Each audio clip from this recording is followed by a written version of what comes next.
पश्चिम बंगाल में एसआईआर या मतदाता सूची के गहन पुनरीक्षण को लेकर विवाद गर्माता जा रहा है। बड़ी संख्या में टीएमसी और कांग्रेस के प्रदर्शनकारी इसके विरोध में सड़कों पर उतरे हुए हैं। इसके अलावा एसआईआर की प्रक्रिया में लगे बीएलओ या बूथ लेवल ऑफिसर्स भी काम के अत्यधिक दबाव और असुविधाओं की शिकायत के साथ प्रदर्शन कर रहे हैं। पश्चिम बंगाल की मुख्यमंत्री ममता बनर्जी ने केंद्र और चुनाव आयोग की मंशा पर सवाल उठाते हुए कहा कि एसआईआर कराने की याद चुनाव आयोग को पश्चिम बंगाल में होने वाले विधानसभा चुनाव से कुछ महीने पहले ही क्यों आई है? अब तक वो क्या कर रहे थे? वहीं ममता बनर्जी ने केंद्र की बीजेपी सरकार पर भी आरोप लगाए। उन्होंने कहा कि मतदाता सूची के विशेष गहन पुनरीक्षण के पीछे असली मंशा एनआरसी को लागू करना है।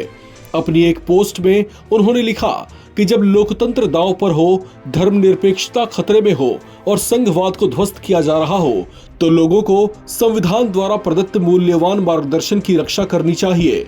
ममता ने बीजेपी और केंद्र सरकार पर सवाल उठाते हुए कहा कि आजादी के इतने वर्षों के बाद भी लोगों की नागरिकता पर सवाल उठाए जा रहे हैं। ममता बनर्जी के ऐसे आरोपों पर बीजेपी नेता सुधांशु त्रिवेदी ने कहा कि ममता बनर्जी खुद ये बात जानती हैं कि बांग्लादेश से घुसपैठ पुरानी समस्या रही है। उन्होंने 2005 में इसी समस्या पर ममता बनर्जी के संसद में दिए भाषण की बातें याद दिलाई। उन्होंने कहा कि ममता बनर्जी संसद में खुद बांग्लादेशी घुसपैठ पर चिंता जताती रही हैं, लेकिन अब जब उनकी खुद की सरकार बंगाल में है तो उनको क्या हो गया? वो एसआईआर पर सवाल क्यों उठा रही हैं? ममता बनर्जी जी ने 4 अगस्त सन 2005 को भारत की संसद में बांग्लादेशी घुसपैठियों के मुद्दे का विषय 14 मिनट में 22 बार उठाया था। और जब उनको लगा कि इसकी अनुमति नहीं दी जा रही है तो भारत के इतिहास में, अब तो खैर इनके आने के बाद बहुत बार घटनाएं हो गई, पीठासीन सभापति के ऊपर फाइल फेंक दी थी। आज ममता जी को क्या हो गया?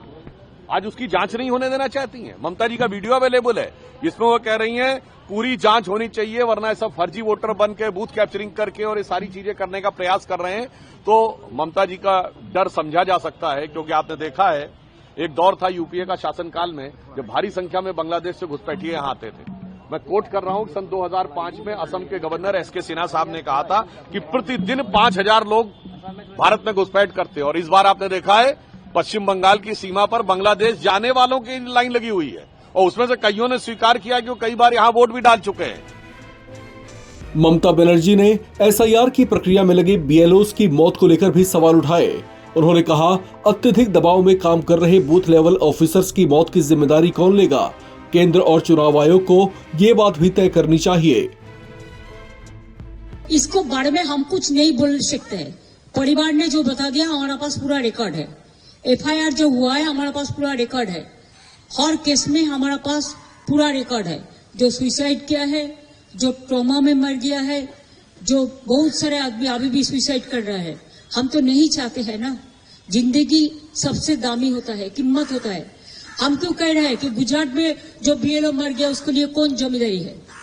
राजस्थान में जो मर गया तो बीजेपी गवर्नमेंट है।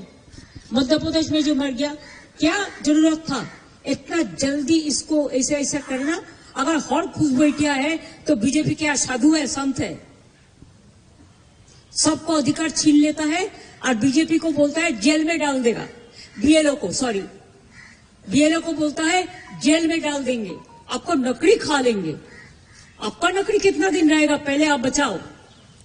लोकतंत्र रहेगा लेकिन आप लोग नहीं रहेगा।